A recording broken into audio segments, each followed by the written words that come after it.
Okay, so we are recording the event right now, and I'm just trying to remember, Christian, we are going to do comments on the chat page. Is that correct?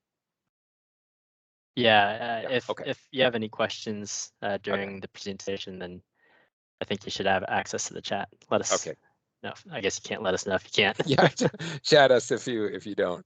Okay, we'll try and keep an eye on that. So, okay, first I wanted to thank everybody for being here. Thank you so much for joining WSPE, Washington Society of Professional Engineers, and ASHRAE to this wonderful meeting on decarbonization. And I first want to go over a couple of future meetings. One is we're going to have what WSPE is going to have a Mount Rainier section is going to have a meeting tomorrow on lean project delivery. And next week, so again, next Tuesday, we're going to, Seattle and Lake Washington chapter are going to have a special meeting on TAPL versus Borpels and use of the engineering title in the state of Washington. So that's going to be super exciting, and we invite anybody to who's interested in those to go to there. First, I want to thank all the engineers for coming here, and we've got a number of people who are not members of WSPE on this one, and obviously I'm going to encourage you to join the Washington Society of Professional Engineers and be part of that organization. I want a special thank you for the legislators. I know we have a number of legislator aides who are joining with us, and we want to acknowledge you. And we're just so thankful that you are here and taking part in this very, very important meeting on decarbonizing our state and getting our state emissions down to where they need to be. So thank you so much for that. I want to thank ASHRAE and our moderators for pulling all this very informative presentation together. And I want to also thank the panelists. And with that, I think I will give it on over to Daryl. If you could introduce the panelists. Absolutely. Welcome, everyone, and thank you for taking the time from your busy schedules to join us for Building Decarbonization and the Future of Washington State. We'd also like to say a special thank you to the Washington State legislators and their aides that are in attendance.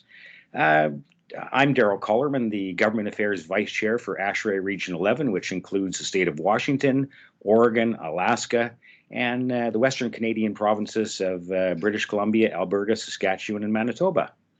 I just want to quickly recognize the Puget Sound Government Affairs Committee, headed up by Christian Valorier and committee members Steve Collins and Dennis Hellier for all their diligent work that has gone into planning and preparation of this event. And I'd also like to thank the Washington State of Professional Engineers for allowing the Puget Sound Government Affairs Committee to join their meeting this evening. This evening we have Duane Jonlin joining us from the city of Seattle, and he's their Energy Code and Energy Conservation Advisor. We also have Don Colliver, who is the co-chair for ASHRAE's Task Force for Building Decarbonization, and we have Doug Cochrane, the Education Committee Chair for ASHRAE's Task Force for Building Decarbonization. Duane Jonlin will give us a synopsis of where the city of Seattle and Washington State are in regards to building decarbonization.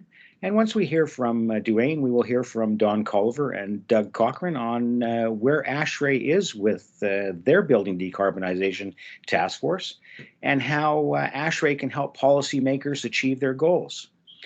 We'll follow up with a 20-minute question and answer period. So please feel free, as the presentations are happening, to type your questions and comments into the chat box, and we'll go from there. So without further ado, I'll turn the floor over to Duane Jonlin, and thank you very much, everyone. Duane, before you go, I do want to remind everybody that this is being recorded, so we're super excited. Thank you so much. Okay, let's just get the right screen up there, though. Hello.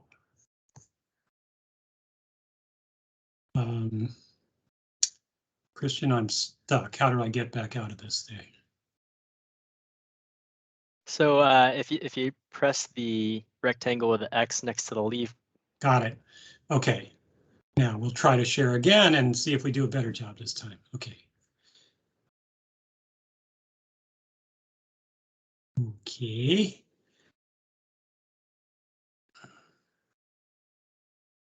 We had this all worked out a minute ago, and here we go.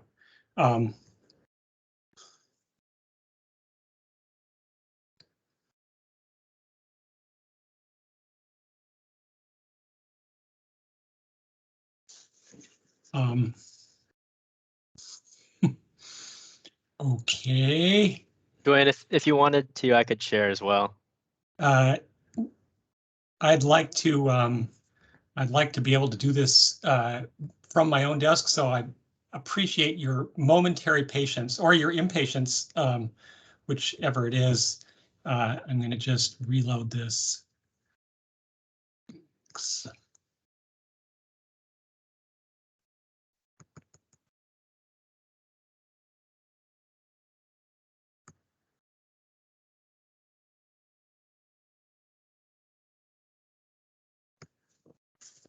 Okay.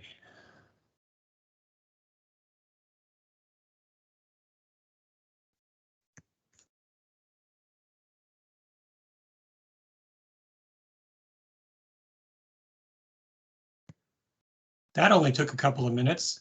Thank you all so much. Great to see the numbers of people showing up here, and that indicates that this is an issue that impacts a lot of us.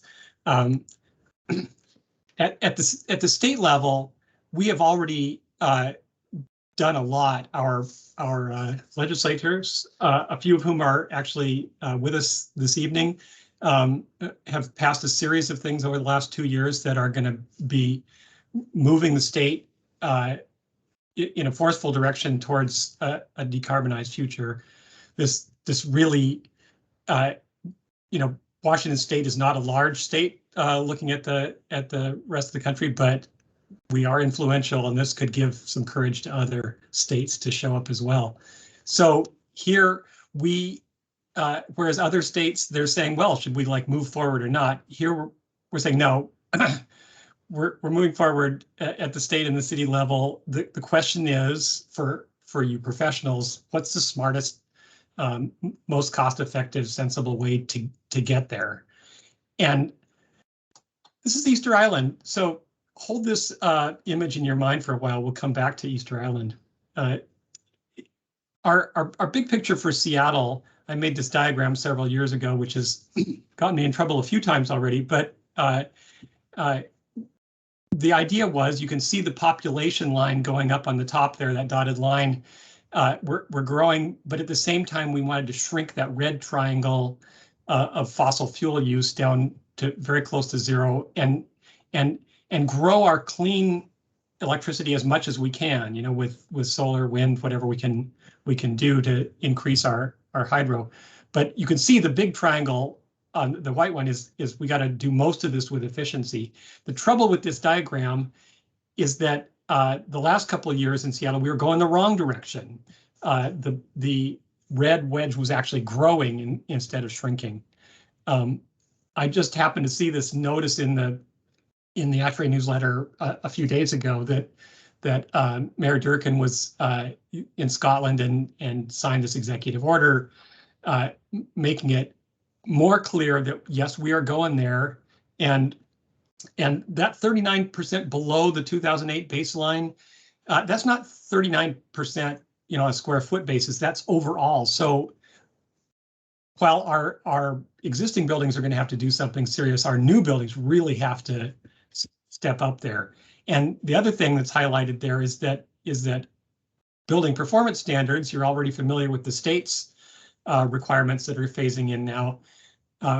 Seattle will add that we'll capture buildings from 20,000 to 50,000 square feet as well, and we'll add a layer on that for carbon emissions to go along with the state's requirements for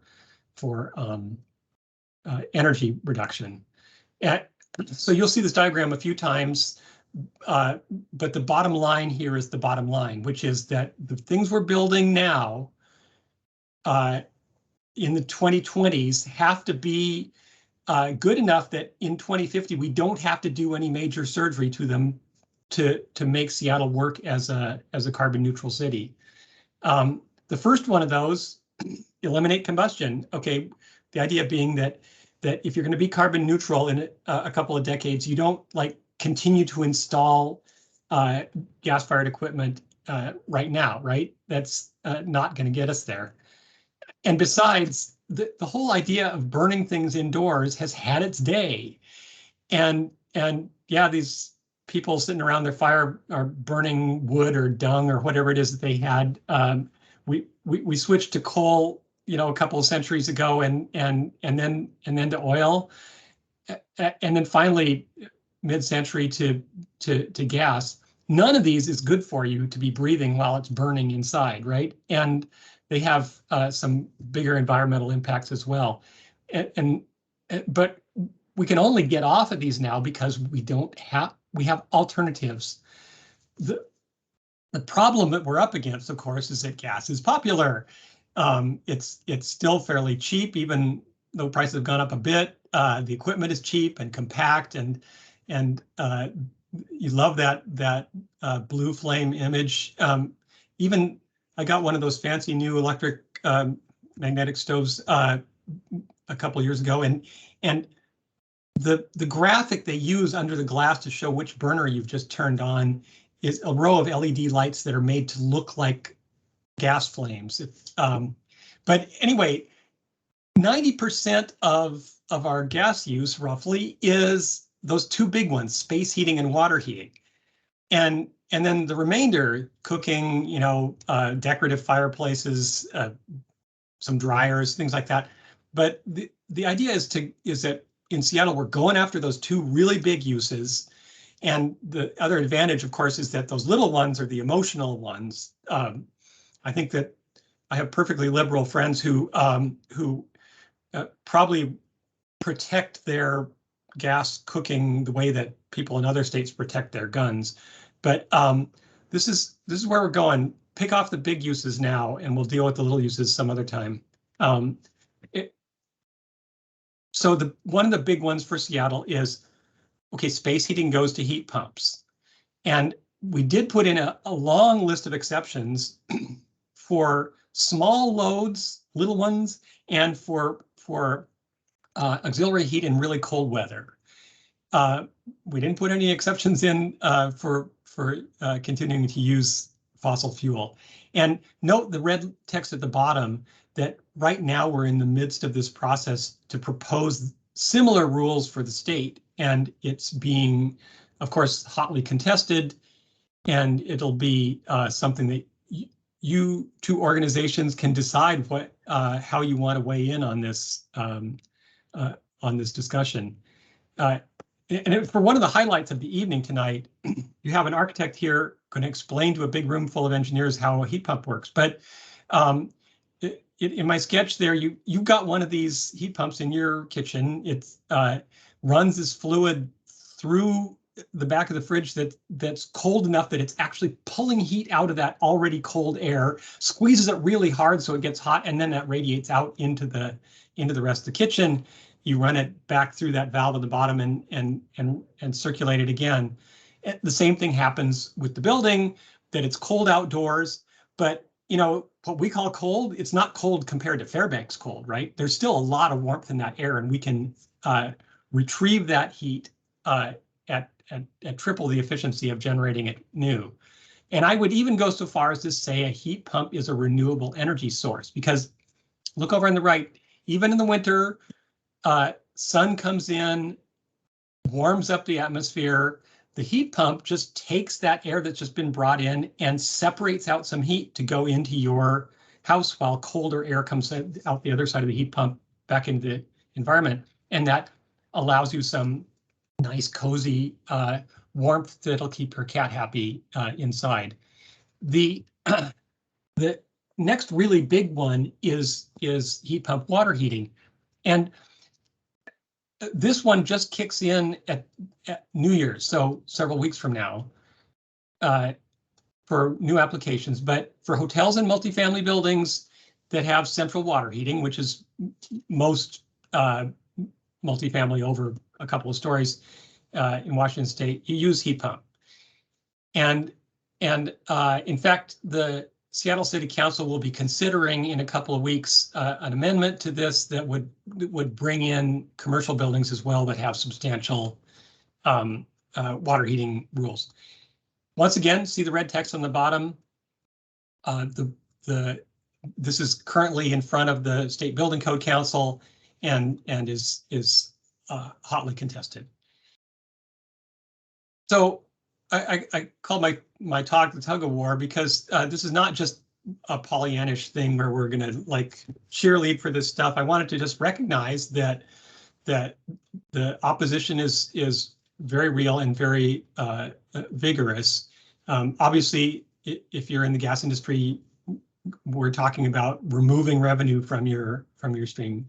Not popular. Developers, of course, are always opposed to anything that increases construction cost, and manufacturers, especially U.S. manufacturers, have been saying that they're not ready to go yet. And so you can see those objections below. We have good responses to all those objections, but you will hear them and variations on those over and over. Another one, though, is that you can take away gas heating, but then you don't want to just replace it with electric resistance heating, except in very small situations, because we have these giant hydro plants, but there's only so much of that to go around, and we're going to need a lot of that power to run electric vehicles over the next couple of decades, and to convert many or most of our existing buildings that are running on fossil fuels right now over to heat pump. And so we got to not waste it. This toaster oven in a hotel is basically what electric resistance is, right? It's 100% efficient. You run power through those resistors, and if you put a little fan behind it, then you've got a hairdryer, right? You can blow air over that, and that's the way a lot of our buildings are heated. In fact, we go to extra expense to cool the air down, push it all through the building, and then just before it comes in your room, so it doesn't freeze your head off, it warms it back up with electric resistance. That's just got to go. Along with this, carbon isn't our only problem. Refrigerants are another big one, and right about half of all refrigerants manufactured end up in the atmosphere, and some from slow leakage, but mostly from periodic catastrophic events where the whole system dumps out. So our legislature has said, no, we're going to start squeezing that along with California and some other places. Instead of having global warming potentials of 1,500 or 2,000, we'll be down below 750. And for water heating, hey, you can use CO2, and that's got a global warming potential of exactly 1, right? All the big equipment manufacturers are now crowing about their new low GWP refrigerants that are coming online, and so that's actually taking care of itself. I think largely thanks to California and to Canada. The building envelopes that we're building in the 2020s will be on buildings unchanged for longer than anyone in this room is alive, right? It's really expensive to upgrade a building envelope, and it just about never happens. We have high rises downtown Seattle that are 60 years old now, still the original skin, single pane glass, the whole business, because just really nobody wants to touch that. So if the building envelopes that we're building now really have to keep the interior as comfortable as possible. I should say that I got a chance to talk to my colleague in Lisbon about what we were up to, and she was very dismissive. She said, "Oh, you Americans, all you are just about heat pumps. We don't have heat pumps in any of our social housing, and we can keep them nice and comfy because we keep the sun off the windows and we make sure there's good cross ventilation, and it works like a charm. Why don't you wise up? So there's some real value there. With the building envelope, we're talking about one significant thing we've done is to say from now on, the passing that air barrier test is mandatory. You got to pass to get your certificate of occupancy. At the old standard of 0.40, we have reduced the test standard to 0.25, but in between 2.5 and 4.0 is where you can still do like the old routine, and just if you're in that range, you just do your best job to fix up the leaks you can find and write a report. But that's serious business for especially jurisdictions outside of King County that have not been pursuing air barrier testing. This might be kind of scary for your local contractors. And in addition, since about 2/3 of the heat loss through building envelopes is through the fenestration, we've really ratcheted this down. In Washington State, it's a little better than national codes. In Seattle, you know, our standard for curtain wall is similar to what it is in Minnesota or something, and for punched window openings, it's well beyond that. But we set these because we were able to find projects that met these criteria still with double pane glazing, so you can get there. The other one other highlight of building envelopes is our concrete balconies that stick out, you know, like the radiator fins off a motorcycle. You can just a really effective way to get rid of heat from buildings. So now you got to put in one of those structural thermal breaks that are pretty nifty and have just come down in price a bit, or else you have to treat it like an uninsulated a concrete face of your wall and balance it out with the rest of the building using this 0.74 U factor as opposed to the 0.056 or something that you would normally use on the building. So it's you don't probably want to go there anymore. In our whole energy modeling routine has been switched around. We're using the ASHRAE Appendix G method. My thought there is that it is less susceptible to monkey business than our old one, which you could always find ways to make your baseline case look worse. And we have changed it from the ASHRAE system. Instead of site energy or energy cost, we're evaluating, our metric is carbon emissions, and it's carbon emissions compared with the emissions that would have happened if you build your same building to the ASHRAE 2004 standard. That's going to be our stable baseline. So if you look where I've circled office in red, at the Washington State level, you could only emit 54% as much carbon into the atmosphere from your building as would have happened under that 2004 ASHRAE. And in Seattle, we go 10% better than that to account for the fact that our other parts of the prescriptive code are so much more stringent. And that picture, anybody who's ever been to architecture school had to identify that on a test. And you know, it's this fascination we haven't been able to let go of, this floor to ceiling, wall to wall glass, and it's just about to hit its 100th birthday. And so there have been 4 generations of architecture professors oohing and awing over this thing.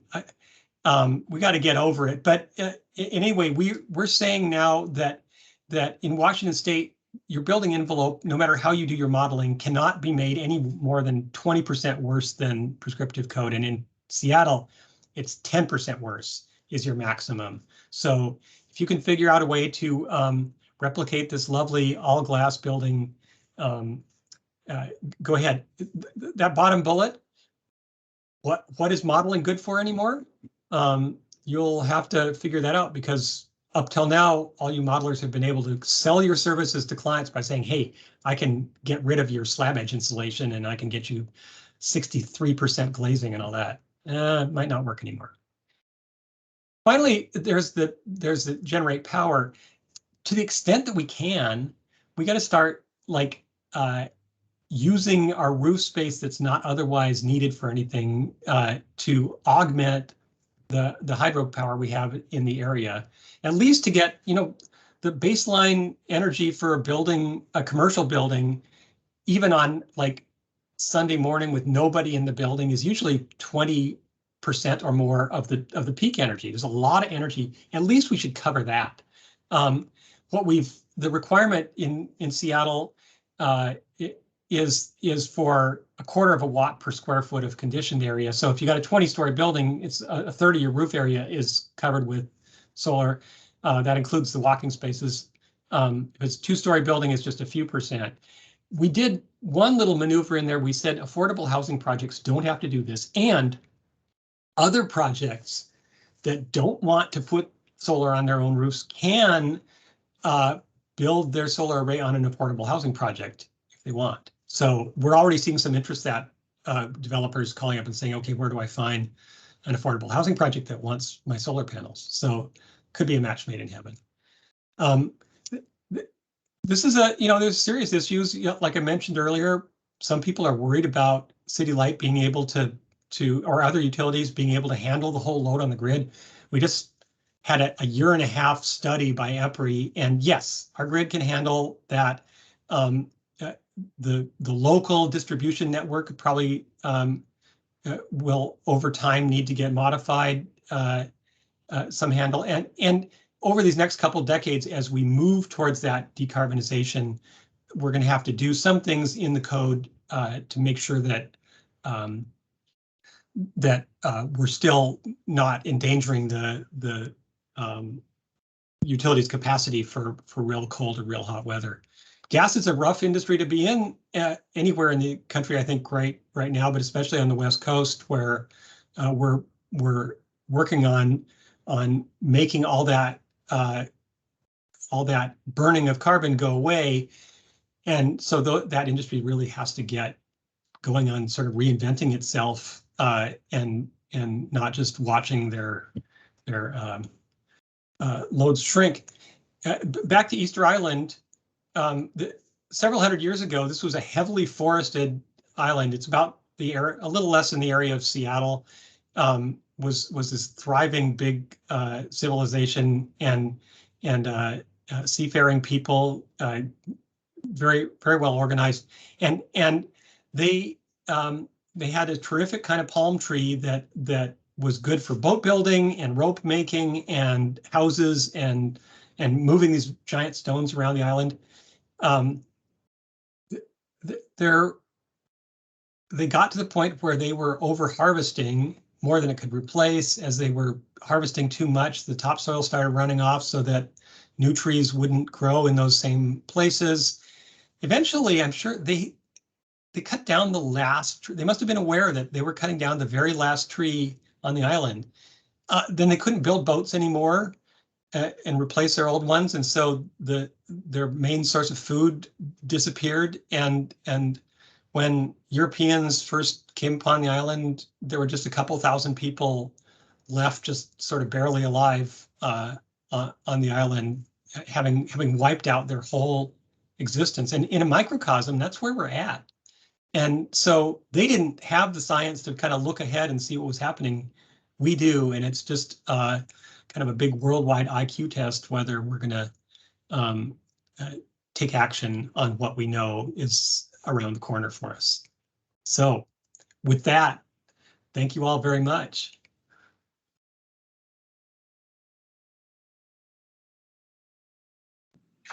Yeah, thank you very much, Duane, for your great presentation on Tug of War of decarbonization. Next, we have Don Colliver, and he's going to be presenting decarbonization targets and building-related technical issues to reach the goals. Okay, so thank you very much. Can you see my slide? Yep. Okay, good. Well, first of all, thank you for the invitation to be here and to discuss with you something that's critical to our world. And certainly over the last couple of weeks at the COP conference, or COP26, the UN conference. COP is the conference of parties. UN calls nations parties, so that's why it was called the COP. And unfortunately, I've not been able to update this with some of the things that happened last week. But what I do want to do is spend just a few minutes here with you talking about some of the targets and some of the issues that we are having to deal with related to buildings. So first of all, we all know that climate change is a global problem. It's not just necessarily for here in America. And we also know that CO2 emissions are a major contributor to this. Now I've got some figures that I'll show in a moment about how much of a contributor it is. The issue is that there are a lot of goals that have been made, but the problem is that how to reach those goals is not real certain. There's a lot of uncertainty to it, but there are two known features to that. First of all, it's going to require some technical firepower. It's going to require engineers and architects working together in order for us to achieve this problem, achieve a solution to this problem. The other component is this is not just America's problem. This is not just a Canadian problem. It is a worldwide problem, and we do have to have coordination and international cooperation around the globe. So, yes. Sorry Yes. to interrupt you. It looks like what's on your screen is actually the PowerPoint itself, and it's not in slideshow mode. It's not so in we can't, slideshow mode. No, we can only see the first title page right now. So, okay, what has happened then? Sorry about that. So let me figure out. So you're not seeing. We're seeing. So now we're seeing why is it important. Now we're seeing introduction. Okay, so.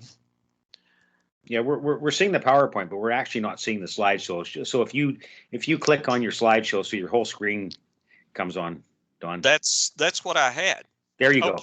Okay, you Perfect. got it now. Yeah. Sorry for that. But so this is what I was talking about. At the end, what we must recognize is that engineers and architects are going to be able to make a difference, because we do need quite a bit of technical firepower in order to achieve that. So my objectives of discussion today is, first of all, what is decarbonization and what isn't it? There's a lot of myths about that. Second of all, I want to talk about where are the sources of these greenhouse gases. Then let's look at some of the policy goals and the targets that are set by governmental groups. And what I'm trying to do is step this up a little bit higher elevation than Duane was talking about what was happening in Seattle or Washington. What are we going to be looking at is more of the worldwide view. And then there are a lot of technical issues that have to be addressed in order for us to solve those. We don't have to solve all those at this stage of the game, but to put perspective of this whole thing, let's look at some of the issues that need to be addressed in order for us to achieve these goals. And then finally, what can ASHRAE be doing to solve this? Okay, so let's first talk about building decarbonization. And the key component here is D, carbonization. The prefix D, it is not total reduction of carbon. It is the process of reducing or eliminating the gas emissions. And we're using this standard metric of carbon dioxide or carbon dioxide equivalent. Building decarbonization is the process of reducing this. And it, again, I address that it's decarbonization. We don't have to go to total zero carbon at this stage. But what we need, as Duane addressed there a minute ago, we need to build in how can we move toward that zero carbon. Now, for buildings, there's three things. First of all, the building design and the construction. That's a big part of it. Then we have to talk about how's the building operated and also how's it occupied. Why is this important? Well, global human emissions must reach net zero by mid-century in order for us to limit our climate change to substantially less than the 2 degrees C. And the International Panel on Climate Change, that was a statement that was made 3 years ago. And what I've gotten here at the bottom is some of the sources of this. The National Academy of Sciences, NAS, has some great resources that are available to us. The second is that the World Economic Forum says that we need full decarbonization of our energy systems by around 2070. So we're first talking about mid-century reaching net zero, but then all of these by 2070. Then finally here, this last bullet is that we have a large number of nations, we've got a large number of cities, states, a large number of companies have made this commitment already. And so what we need to do is be able to address these. Now, why is it important to ASHRAE? Well, direct building emissions need to be cut in half by 2030. That's a big step in front of us. In order for us to get to that net zero carbon that was addressed in there a minute ago, we've got to get to about half of that in the next 10 years. Buildings are one of those areas. We've got a lot of different areas talking about decarbonization, but buildings in particular are a major area that lack specific mitigation policies. And so what happens is that we in the building industry need to be addressing that. Sorry for that interruption. My 4-year-old grandson just came in the door there. Sorry about that. But what we need to realize is that we have 136 countries have already submitted the NDCs, or the nationally determined contributions. And out of that 136 countries do mention buildings as a specific way of reducing those emissions. 53 countries mention building energy efficiency. They are already building that into it. And 38 specifically call out building energy codes. They don't necessarily say what it is, but they say this is important for us. So the question is okay, where do buildings fit into this total production of CO2? If we look at the energy that's being used, and these are global numbers of a couple of years ago, the latest things that are available from the International Energy Agency, which is the international group that keeps track of energy flows. So what we're seeing is that 35% of the energy worldwide is related to buildings. About 22% residential, 8% non-residential. And then what a lot of people don't think about is just the building construction industry is a very significant factor as well. So 8% of 5% of the total energy being used is related to construction of buildings. So if we take that and translate that and say, okay, that's the energy consumption. What about the emissions? So 38% of the worldwide emissions of CO2 are related to buildings. And we have both direct, which is the direct use of the buildings, and the indirect, which is that carbon that is produced when we are producing electricity. So we see that for non-residential, only 3% is in the buildings themselves, and this is related to that gas usage that Duane talked about there earlier, is one of the big parts of that. 8% related to the production of electricity for non-residential. In residential, we see we've got indirect and direct, again, about 17%, and the building construction industry about 10%. The bottom line is more than a third of the emissions of CO2 in the world are directly related to buildings, something that we are needing to address. So why is ASHRAE involved with it? Well, if we look first, of course, there's that direct correlation between the energy usage and the emissions. ASHRAE is the worldwide standards authority for energy usage and for efficiency in buildings. Our standard 90.1 is used worldwide. The other component is, remember I said earlier, it is not just a city problem, it's not just a state problem, it is not a national problem, it's an international problem. ASHRAE has chapters in over 130 countries. And we all know that the authority having jurisdiction is the final say in what gets built in a territory. So therefore, having chapters with feet on the ground influencing those authorities having jurisdiction, providing them with the educational input is something that's going to be critical for us to be able to achieve the goals. So what ASHRAE can do is put some overall guidance that then we can look at the entire world and make a difference. So let's shift a little bit and say, well, okay, if it's international, where are these being produced? Well, a couple of things here. So about half of the total CO2 emissions, man-made CO2 emissions, about half of those that have been between 1750 and 2010, a long period of time, about half of those have occurred in the last 40 years. Half of the emission growth has been in the last 40 years. Well, if we look at it, we've got 44% is in our developed countries. Economies in transition, those economic developed countries are developing countries. Asia, about a quarter. Latin America and Middle East and Africa are much less because they don't use as much energy.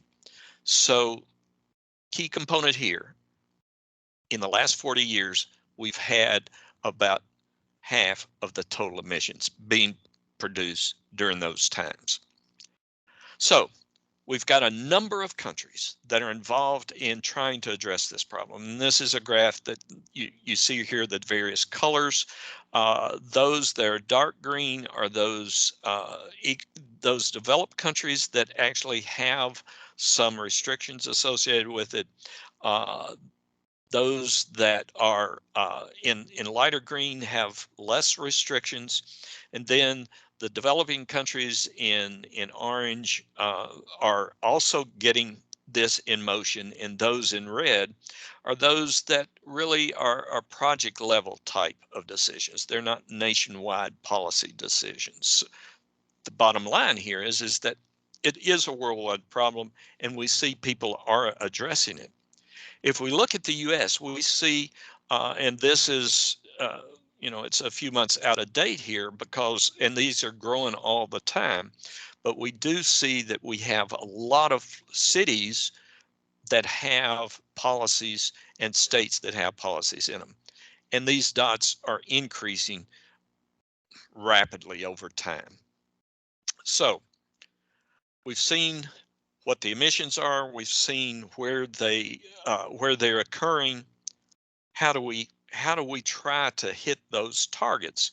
Because those targets are set, but we don't have real goals, or we don't have real procedures. We don't have good information on how to hit those goals. Well, really, there are three major legs to this stool. The first is energy efficiency. The second one is switching to a cleaner energy source, whatever that might be. Typically, people are thinking of electrification at this stage of the game. And the third major one is then let's take our electrical production and let's move that to more low carbon energy sources. Renewables, of course, is the major thing that we're talking about here. So those are the three legs of our hitting the targets that we are addressing in decarbonization. the International Energy Agency has some discussion on how to get to net zero by 2050. And this roadmap, I would suggest you look at the reference here, and this is a summary of several hundred pages. And what we see is between 2020 and 2030, we're going to be hitting well, in that time period, we're going to have a 24% increase. But in order to reach that 50% reduction, we've got to look at a number of these different measures. The yellow, energy efficiency, the light green, wind and solar are renewables, and electrification is in that light blue. That will bring us down to that 50%. Then between 2030 and 2050, again, because of growth, we're going to have more usage. But then what kind of measures are we going to have to implement in order to get down to that 100% reduction? And we see avoided demand, that dark purple is a big chunk of it. Between 2020 and 2030, we have a lot of energy efficiencies, so the potential for additional energy efficiency is going to be lessened. And you'll see there that electrification and moving to electrification is going to come into play between the 2030 and the 2050.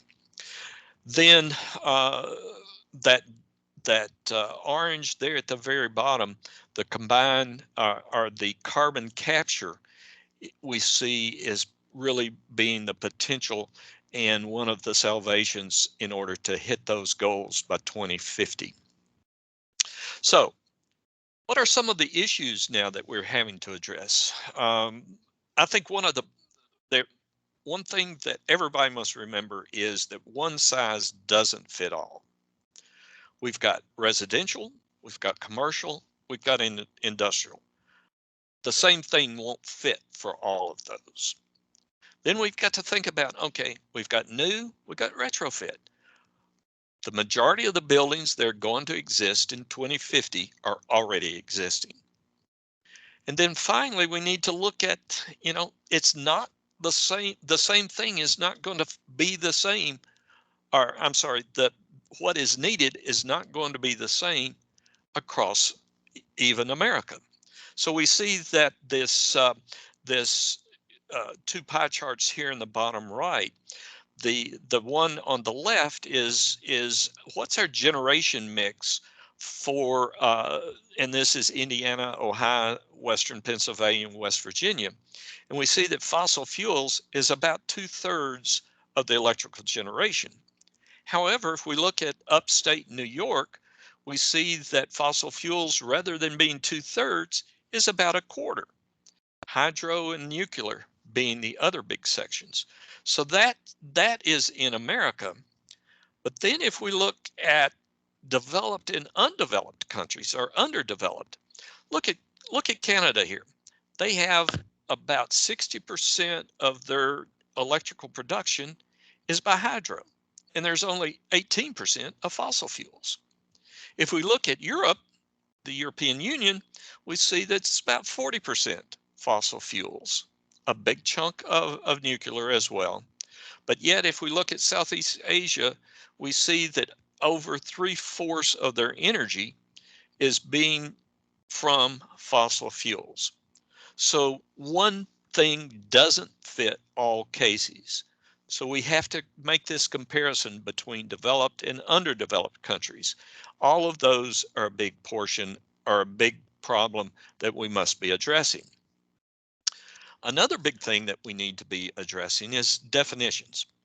There is a wide spectrum of definitions for the same thing. Net zero, what's net zero carbon? What's the operational carbon?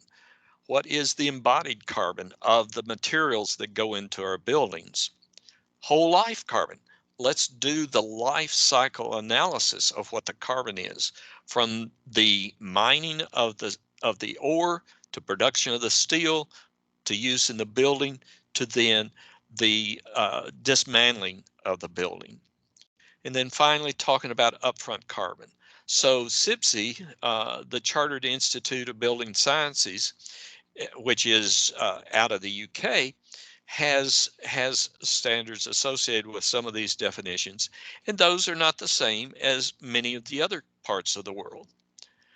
In addition to that, we see that based upon those definitions, we also have standards and codes. And we see that, there's a lot of different energy codes, and we see that sometimes they're mandatory, sometimes they're mandatory for parts of it, sometimes it's just major cities. Well, and then we have some places where there isn't a code. The key component here is that even if we do have building codes, they're not uniform. Okay, so as we look at the standards, we've got the scope of it. What are the metrics? What we're going to have to do is transition our building codes from energy-based codes that they currently are to carbon-based codes. And I think we'll see a migration of our standards and codes to that. Another big component, and this is to provide that flexibility. We recognize that what we're going to have to do is performance-based standards or performance-based building codes, rather than just saying this is prescriptive. This is going to present some real challenges to those AHJs and how those authorities having jurisdictions. It's going to present some challenges for the building code officials in implementing these. There's questions on the codes. Are we talking about site or source energy usage? A big difference between those two. Do we use carbon emissions, or do we use some other metrics as a benchmark? We talk about comparing against benchmarks. What do we use as that? And then finally, when we're talking about equipment, equipment is used worldwide, but there's a lot of disharmony on what the labeling is and what the reporting is for those. I talked about metrics there a minute ago. That is a major issue for us. We talking about energy use, or are we talking about carbon? And are we talking about embodied and operational, or are we just talking about operational? All of those metrics still are not defined well. What are the offsets? What are the trade-offs? Some standards allow it, some standards don't. What are we talking about the benchmarks? Do we include plug loads? Do we not include plug loads? And then also embedded carbon. What is the carbon that it is in a product? What is the embedded carbon of making that product? And if that product is made in location X as opposed to location Y, which is close to the sources, you'll get different numbers. All of these metrics still yet need to be determined. Another one is, we have generation, that where the generation is coming from, or where the electricity is coming from, is generated by a number of different sources. And this is a graph that one of our local utilities has, and the family of lines that are going across there is the daily demand for all 365 days a year. So you see the lines down at the bottom. Well, we're not using much energy then, and that is covered by our base generation. But then as we start having the variation and demand changing a great deal, we've got to go with generation that is able to respond quickly. And typically those are things that are more expensive, but yet the carbon changes as well. So as we look at where the generation is coming from and what energy source is used to generate that electricity will greatly impact what the operational carbon of the building is. So this brings back to the figure of, when are we using the energy? Can we use a low carbon energy source and store it and use it at a later point in time during the day and do load leveling and carbon leveling. A bunch of other issues, refrigerants, we've talked about that. Duane talked about that.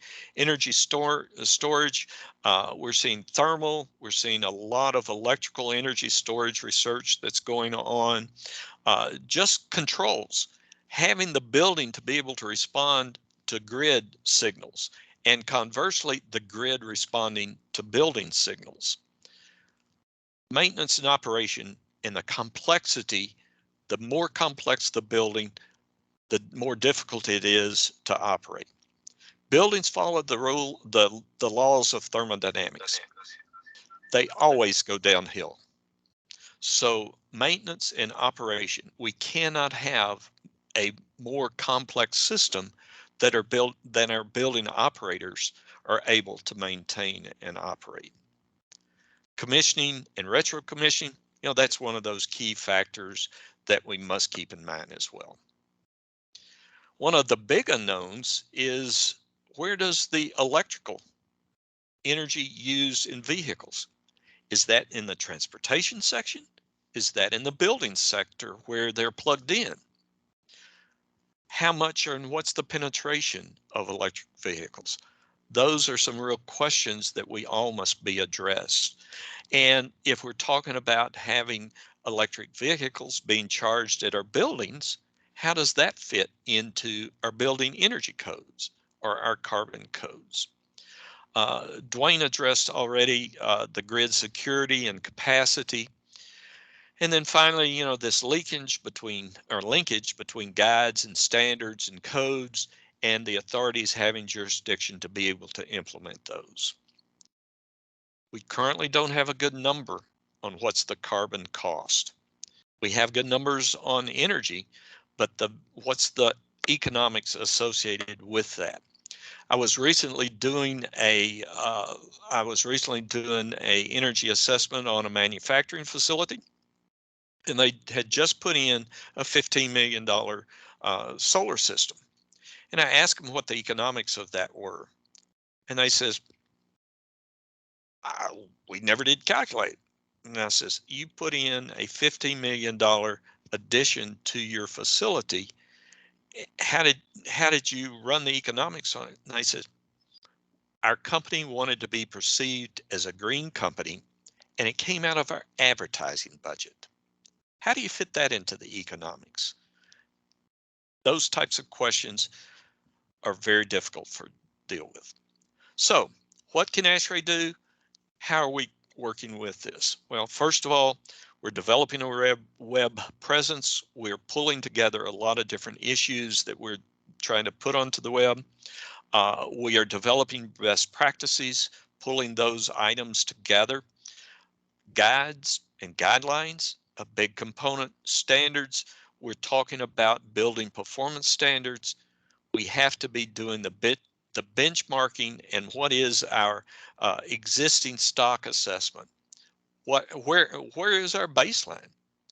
And then and Doug's going to be talking about our training and education, and certainly ASHRAE is going to be able to work with this on an international perspective. So this is just some of the things that we're trying to do.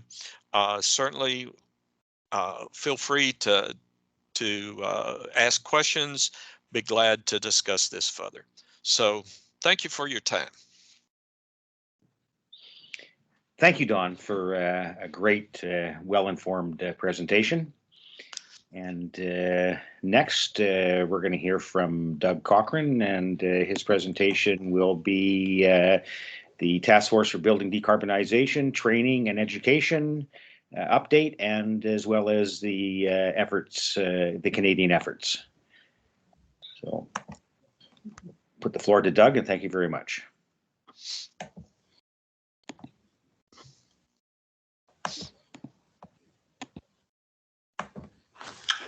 Yeah, I'm just trying to bring this up. I'm not sure what's going on here. The share is blocked out. Well, maybe it'll work now.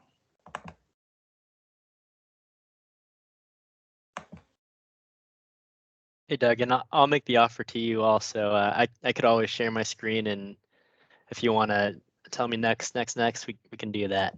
Okay, let's do that just because I don't know what's going on here. Just to where I know we're a little bit behind time, so I want to keep this moving. If you'd be so kind as to bring that up, and I'll tell you next slide. So while he's bringing that up, I just want to say that the Training and Education Working Group appreciates the time. We think it's important to try and get as much information out there and develop tools to keep everybody informed. Decarbonization is a big buzzword these days. There's 7 people that are part of the group, led by Don Brandt, who is a Society Vice President. We have representatives from government, from consulting, from equipment manufacturers, and also a utility, people from the US, Canada, and Greece. So we're trying to get that international flavor as part of this working group. Next slide, please. So what I want to do today is sort of bring you up to date as to where we are with this group. Right now, we have 4 seminars that have been slotted for the ASHRAE Vegas meeting. There'll be an update on the task force on decarbonization. There'll be an introduction to building decarbonization, talk on the building grid and carbon sequestration, the Research Knowledge Hub, and building standards. And we're also going to do 1 seminar at the AHR Expo, which will be on appliance and equipment standards.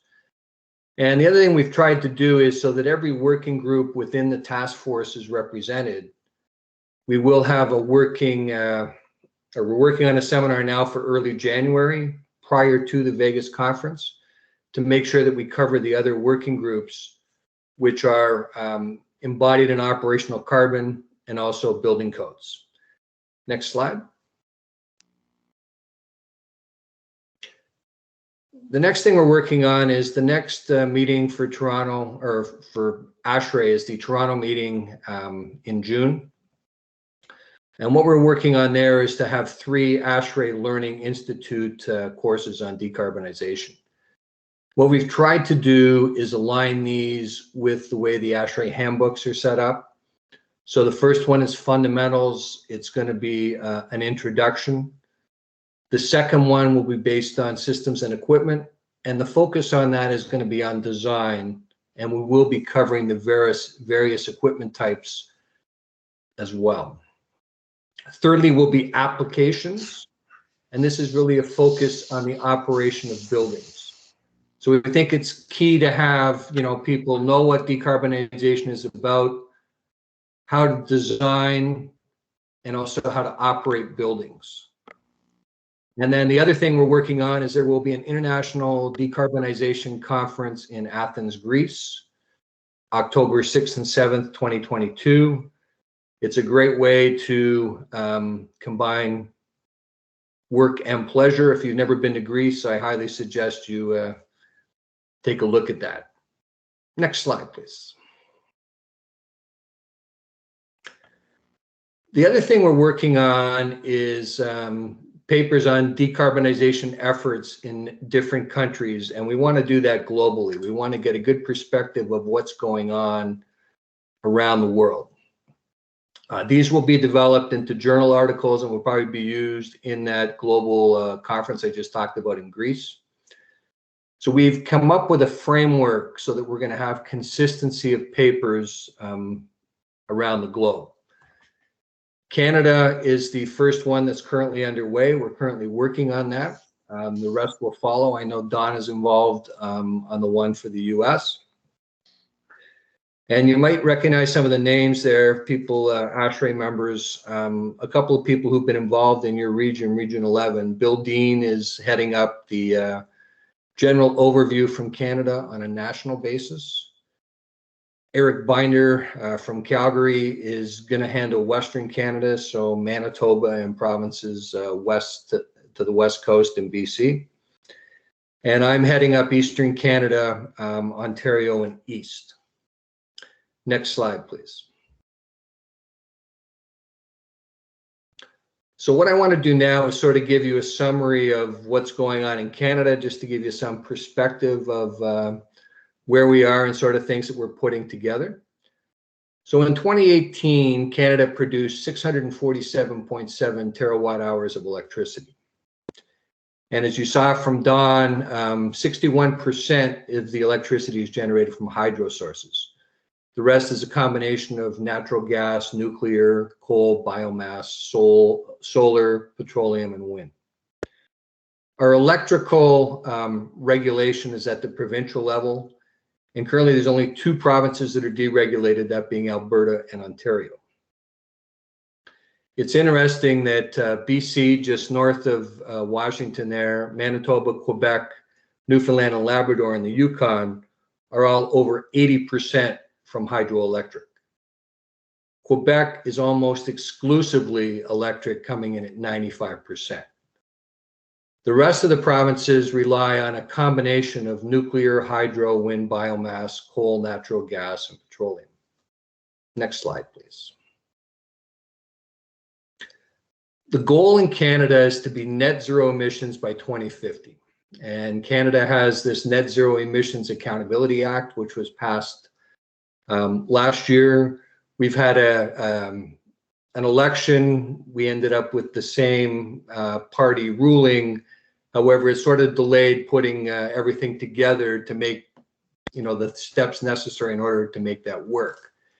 What that will have is a series of interim emission reduction targets at 5-year levels as to what we're supposed to achieve. They've also developed a net zero advisory board comprised of 14 individuals across the country.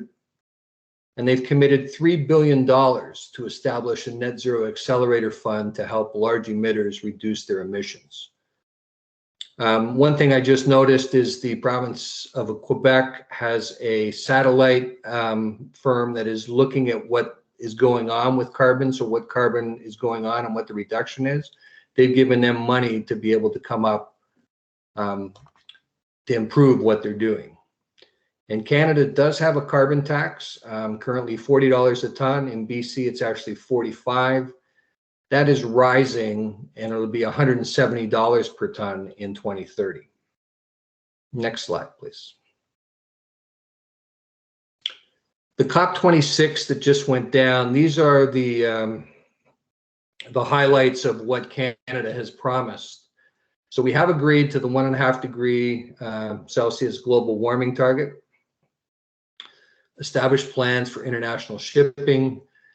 The next one is sort of very aggressive. They want to cut emissions by 40 to 45% by 2030. It was 30%. Canada is currently a little behind the goal, so to try and achieve that is definitely going to be a challenge. A clean electricity grid by 2035. To cap the oil and gas emissions at current level. As you probably know, a lot of Western Canada, there's a lot of oil and gas, so that's a big thing. And you'll look at the next one where they want to cut the methane emissions from all oil and gas by 75% by 2030.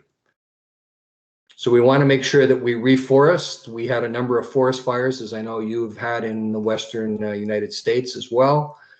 So that is going to be a challenge to be able to get that all done, and managing all our oceans that come under us in the next 5 years. The other thing, making all electric vehicles by 2035. And also there's something in place for commercial vehicles as well. Next slide, please. Canada has a national building code. They're currently trying to streamline this with the provinces so that everybody can adapt it and then make changes that they want to have it more stringent. The changes are due out shortly, and part of that is the National Energy Code for buildings. What they're doing is much like what's going on in BC that has that STEP energy code. This is going to be a 4-tiered code that is performance-based. So you'll see more things coming out on that. I will point out that the Canadian Green Building Council has their own zero carbon standard now in the 2nd version, which can be chosen to be followed. It's not obligatory, but it is officially recognized by the province of BC. Next slide, please. This is just some links here that you can see the initiatives that are going on in Canada. Next slide. I'm going to switch gears to Ontario here. You can see the mix for Ontario is much different than, say, it is in BC, which is at least 80%. We have our majority of electrical production is by nuclear. The province does have an energy reporting system, including water for buildings 50,000 square feet and larger, the WRB. The one thing where I think it can be improved is you have to report and you can see what you're doing in comparison to other buildings, but there's nothing there to tell you what you can do to improve. So something like ASHRAE's building EQ can be used where you can actually get out of the program what you can do to do that. So this uses the portfolio manager, and with the building EQ that we have with ASHRAE, that's something that you can import the data from portfolio manager directly into building EQ. The other thing the province has is the Save On Energy. It's been around now for 10 years. You can see there's been 220,000 projects, and they've saved 13.6 terawatt energies of energy and reduced demand by nearly 2,000 megawatts.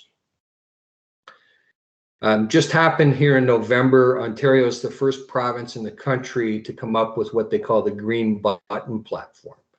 So basically it's giving customers not only a choice of how they want to structure or how they want their hydro rates to be, either, you know, a tiered thing or a scalable thing. It's going to be your choice, but you're also going to be able to get that stuff in a usable form that you can put into whatever app you want to help you try and improve your energy efficiency.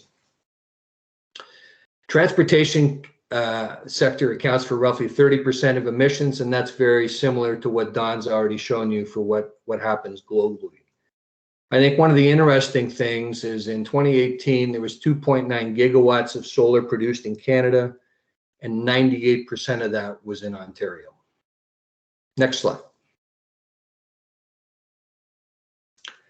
Toronto has what they call the Toronto Green Standard. So this is a standard that is more stringent than the Ontario Building Code that people have to follow. So version 4 was just passed in July. Details will be fully published in 2022, but it will apply to all new developments starting May 1st, 2022. One of the great components that I think is in there is that it also has a net zero existing building strategy for decarbonization of all buildings, which will be mandatory in 2025. As we've said, most of the building stock that exists today is still going to be here in 2050. So I think being able to retrofit existing buildings to help lower the carbon or greenhouse gas emissions is going to be key across the globe to be able to make this a more sustainable world. So the Transform TO goal is to, you know, get to net zero greenhouse gases by 2050 and reduce emissions by 30.6 megatons by then. So it's a 4-tier approach. Tier 1 is compulsory. Tier 2, 3, and 4 are elevated. And if you follow those, you may get a refund on development charges, which can be significant. Toronto is one of the largest growing cities. We've got a lot of cranes up, a lot of condo development. So I think it's a key thing moving forward. And one of the things I found interesting is Toronto also has an energy loan retrofit program, which offers low interest loans of 100% up to 20-year payment. And so what they're really doing is offering consumers the same rate that the city can get borrowing money. Next slide. Switching gears here to Alberta. Alberta is very heavily into oil and gas, but some of the players there are making big strides to do it. Dow has put $10 billion into the world's first net zero carbon emission ethylene cracker. TC Energy has linked up with an electric truck manufacturer to develop large-scale hydrogen production hubs in North America. And you'll see a number of companies in Alberta are trying to embrace this energy transition in areas such as hydrogen and carbon capture to try and do more to make things work. Next slide. British Columbia, just north of you there in Washington, has the Clean BC plan. And the whole thing there is to reduce climate pollution and build a low carbon economy. They want to switch to cleaner BC electricity, get away from fossil fuels, and try and use renewables. So they're really trying to get energy efficient solutions and trying to make them more affordable by offering various incentives to people. And also new investment in industry, to try and get lower carbon products and services. Next slide.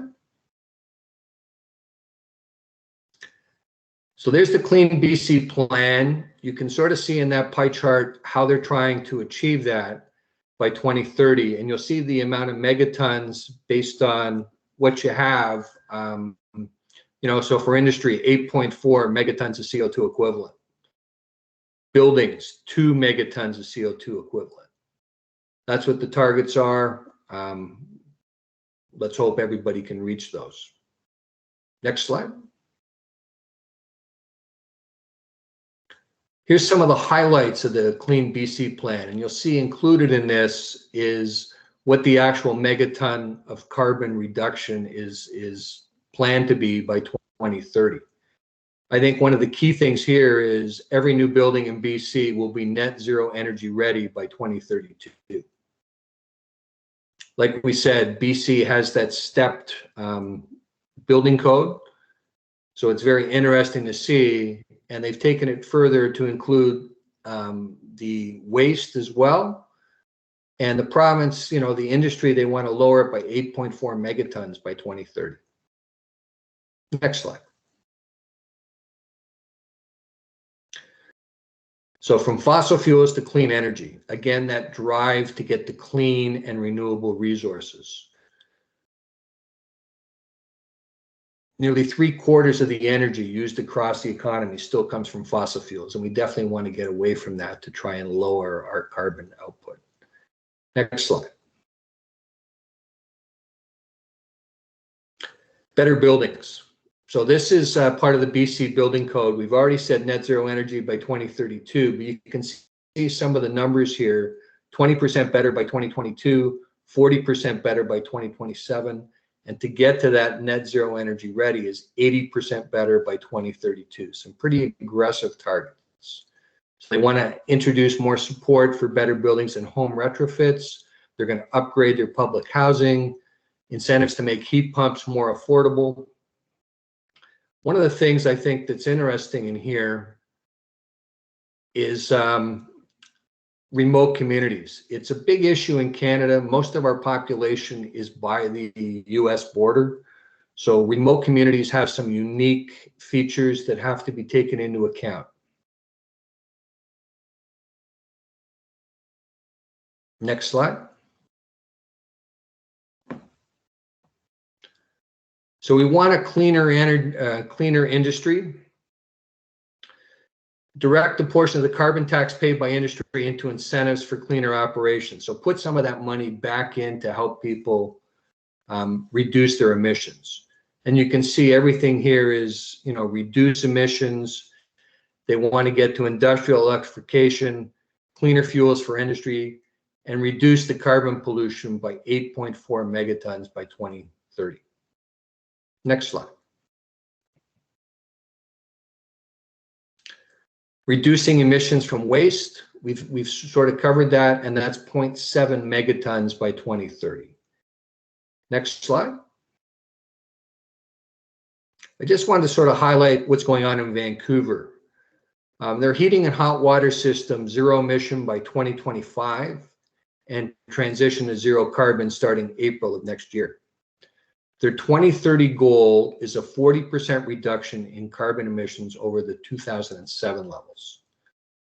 And improved energy efficiency for residential projects, 3 stories and under, starting January next year, and meet the STEP BC code for residential in 4 to 6 series is already in place as of January 2021. One of the other interesting things that's going on in Vancouver is there is a district steam plant in the downtown core that is going to be changing from natural gas to electricity, and it's going to be expanded so that it can take in more to have a central heating plant for more of what's going on in downtown Vancouver. So that's sort of a snapshot of what's going on in Canada. Again, thank you for your time. It's been my pleasure to present. And the last slide is just for questions, and I guess we're going to have open it up for questions. So I'll turn it back to the panel. Thank you very much, Doug, for a very well-informed presentation.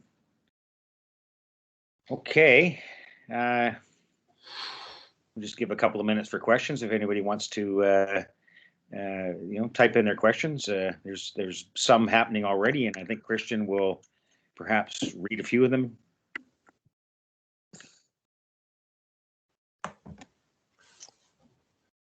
Yeah, so it looks like Holly Towns sent a message to Puget Sound ASHRAE about sending a support letter. Holly, I don't know if you saw in the chat, but you should have received an email from me regarding that. Holly also asked if presentations will be made available. They sure will. So we'll send that out to the original mailing list in PDF. And I guess, one of the questions that I had for the three of our panelists, Doug, Don, Duane, I guess how, Doug, you talked a lot about some of Canada's building decarbonization efforts. And I was just wondering if you knew at all how that might compare to what we're doing here in Seattle and potentially in Washington State.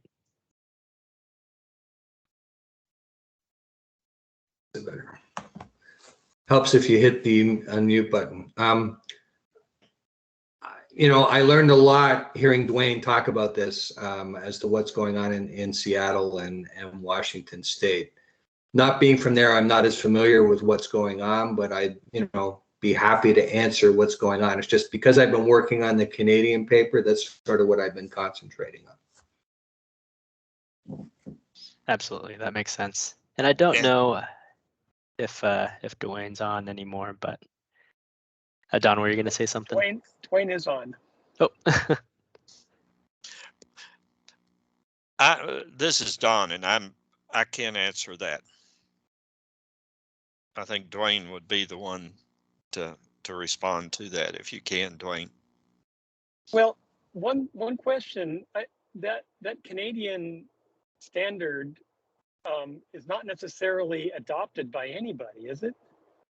It's not mandated by the feds to be adopted, and so my question actually back to Canada would be to what's the actual influence, and how about some of those more recalcitrant provinces in the middle? Are they going to be getting on this wagon? I think everybody will be. Like I said, there hasn't been a lot of meat. There's been a lot of promises, but not a lot of details as to how this is all going to be achieved. So I think it's going to be key that people get that information in order to do it. And individual provinces, depending on where you are, how you're going to achieve those goals is going to be an interesting thing moving forward. I find a basic sort of cultural difference between our codes here and Canadian standards, that I think Canadians are just, because they're so damn polite, they just have a hard time telling anybody what to do. And so they try to be nice and offer extra building height or do nice things for people so that they will do better buildings. I'm not sure that that's an effective, it's effective for the people who are already going to go forward anyway and do something big. But I think Vancouver, by contrast, now is moving much more aggressively towards a heavily mandated code that you just got to follow.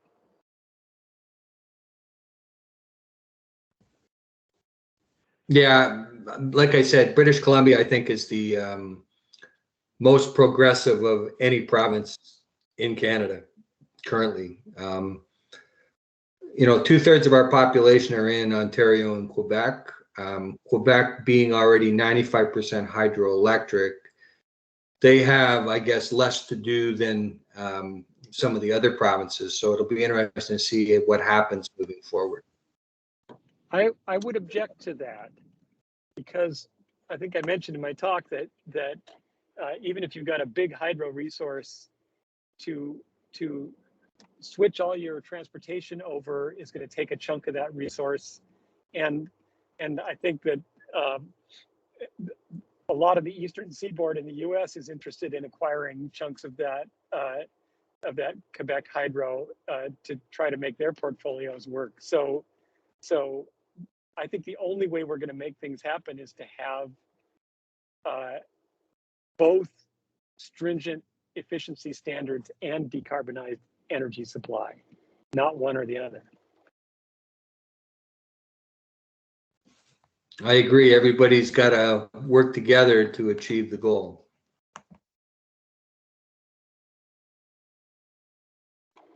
Christian, didn't we have some more questions or complaints or outrage from the audience? You know, we actually didn't. Okay. I have a question for I guess it'd be Dawn. Dawn, if you're still there, right? Yes, sir, I am. Okay. Well, you had mentioned in your presentation that they're suggested to move from the energy codes to carbon-based codes, and I wanted you to talk a little bit more about that. Is that happening? Where is it happening? What's the driver in that? And what are some of the roadblocks to making a carbon-based code from an energy code? Great question. And I wish that there was an answer to it and a magic bullet. I think what we're seeing is that as we see, well, first of all, the U.S. is way behind the rest of the world, Europe in particular. In my visits in Europe, even 10 or 12 years ago, they were not talking about the energy usage index or kilowatt hours per square foot per year. They were talking about pounds of carbon per year, per square foot or per square meter, I guess. And so it is a transition that North America has been in this issue with energy, and it's not an easy question on how we go about doing it, but it's a realization that it must be done, and there's a whole series of questions that need to be answered before we do that. And those issues that I was talking about, you know, that just the energy mixes over time. And if we're talking about when is the energy being used, so if the energy is being used, say for instance, during the peak solar radiation time, you're going to get a different carbon usage than if it is at midnight on a cold wintry night. So I guess I'm not beating around the bush other than to say that that is a great question that has to be resolved. But the Europeans have done this, and it's been in existence for years. The EU has in order for you to sell a building, you cannot have more than a certain number of pounds of carbon or kilos of carbon per square meter per year. They certainly have done it, and so we need to be looking, and we need to be harmonizing worldwide how we're looking at this issue. And in Washington State, we have in fact just used the energy code and converted it by agreed upon factors to carbon. And that's how we do our modeling and our HVAC evaluation and everything else.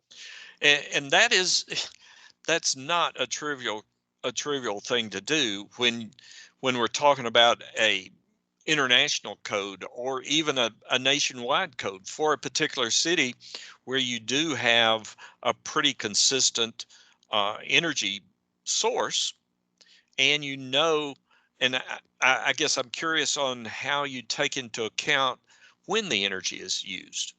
Well, it helps that we have a gigantic hydro resource here, which the Right. utility bregs, they adjust 20 times per second to deliver just what we need. So we've got a cushion there that most parts of the country do not have. That's right. And so, California has run into issues, or has run into basically, and I notice Andy says the California's T24 certainly does have that time dependent variation of where we're talking about that energy carbon metric. It does look like Andy also has a another question. How can we evaluate and set targets for how to best balance efficiency or reduction versus offsets when it comes to decarbonization? And I will also say that we are, a few minutes over 7 o'clock. I'm okay staying over. I'm not sure if our panelists are. We want to be respectful of their time, and I know that both Don and Doug are on the Eastern time, so it's pretty late for them. So Don, Doug, and our panelists, whatever you're willing to do, I'm also willing to do. Well, I'm open for a few more minutes. I've got a early meeting in the morning, so. Yeah, maybe let's cut it off in 5 or so minutes. Okay. And that could be our last question there. That's fine. Okay, so I see Andy's question, how can we evaluate or set targets for how to best balance energy and efficiency versus offsets? It's a great question. And I'm not sure I have the answer to that. I think what we're seeing is this is pointing out some of the issues that we need to be addressing. And it's meetings like this to put together folks to know what the issues are so that they can be addressed and not come up later on. So certainly, Andy, I thank you for that question, and it's certainly one that we need to be addressing. I would say that by 2030, it needs to be all of the above. We need to have on-site renewables. We need to have extraordinary efficiency and probably some off-site renewables and other things, storage, and others that will sew that all together. So DO is very opportunistic. We push the efficiency side as far as is, technically and economically practicable, and then we're going to just have to build up the other side of the equation to accommodate the energy that we that we can't take care of with efficiency. I think a Seattle office building is efficient enough that it's nearly 50% of all the energy used will be non-regulated at this point. That is a great point, and I know some of the best designers, and I talked to the designer of the first net zero energy school in America, and his role was, let's cut our energy consumption, let's reduce as much as we can, and then fill in with renewables. I think where the balance is, as renewables become less and less expensive, it's a question on the challenge is okay, if I can easily put in renewables, that means I don't have to have my efficiency quite so large. And that I think is a balance that we need to be addressing as well. It's just because we can put in more renewables, do we need to be doing that? And that gets into the component of embodied carbon. I'm not hearing a lot of people talking about what's the embodied carbon of the various materials. And if we were to look at, if we're look at building materials, just the cement manufacturing, if just cement manufacturing was a nation, it would be the third largest carbon production source of, or the third largest country behind the China and the US. So the embodied carbon of our building materials is a large part as well. Don, I have a question for you, or I guess the panel in general, but I guess how do you see load shifting and demand response play into decarbonization and what ASHRAE is doing, and how important do you think that is? It is a tremendous part to it.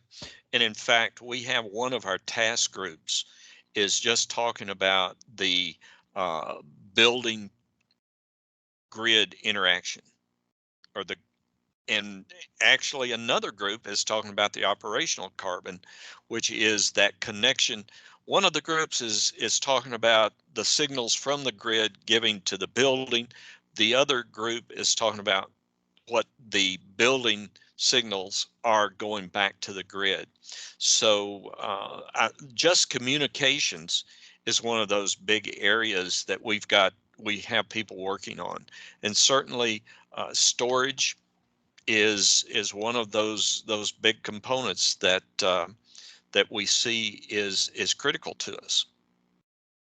I think the way to look at this is to look at the whole society and what's getting us our best bang for the buck. If you have to build a grid that's so big that at the very most horrible wintertime peak of the year it can accommodate everything, it's probably twice the size that grid needs to be.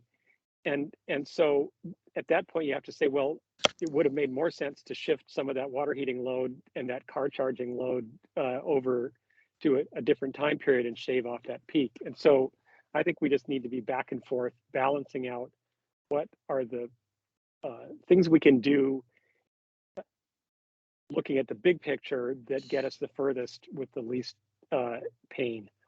Yeah, this is John here. I think a piece of that is the battery side of it too. I mean, as I think everybody's expecting battery technology to get better, and so 100% of load all the time, that becomes less necessary. I was recently involved with Tennessee Valley Authority's integrated resource plan, which is saying how do we predict what our generation needs are for the next 20 years?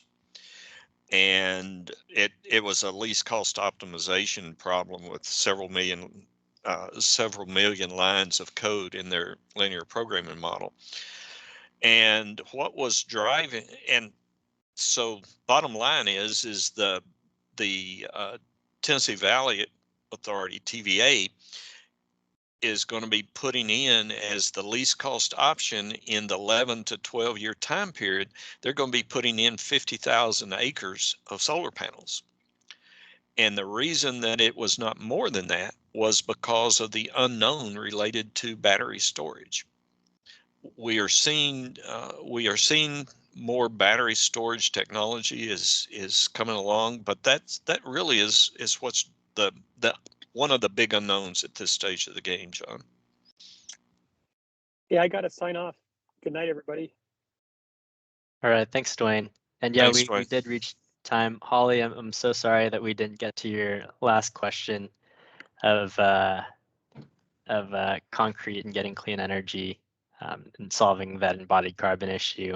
I don't know, Don, if you if you could answer that in a yes or no, but I think I'll be sending out the slide decks if you want to get in contact with each of our panelists. I believe their emails may be on those slide decks. I'm not sure. Mine is. Okay, and I believe I saw Duane's and Doug's as well. Yeah. Okay. Well, thank you so much, panelists. Thank you, moderators. Thank you, everybody. Thank you, ASHRAE, and thank you, everybody who's able to attend. I think we'll go ahead and call it a night, but what a wonderful presentation, and thank you so much, everybody, for attending. So take care, everybody. Yeah. Thank you for the so much. opportunity Thanks, to be everyone. here. Everyone. Yeah, thank you. Thank you. Good evening. Thank you, John.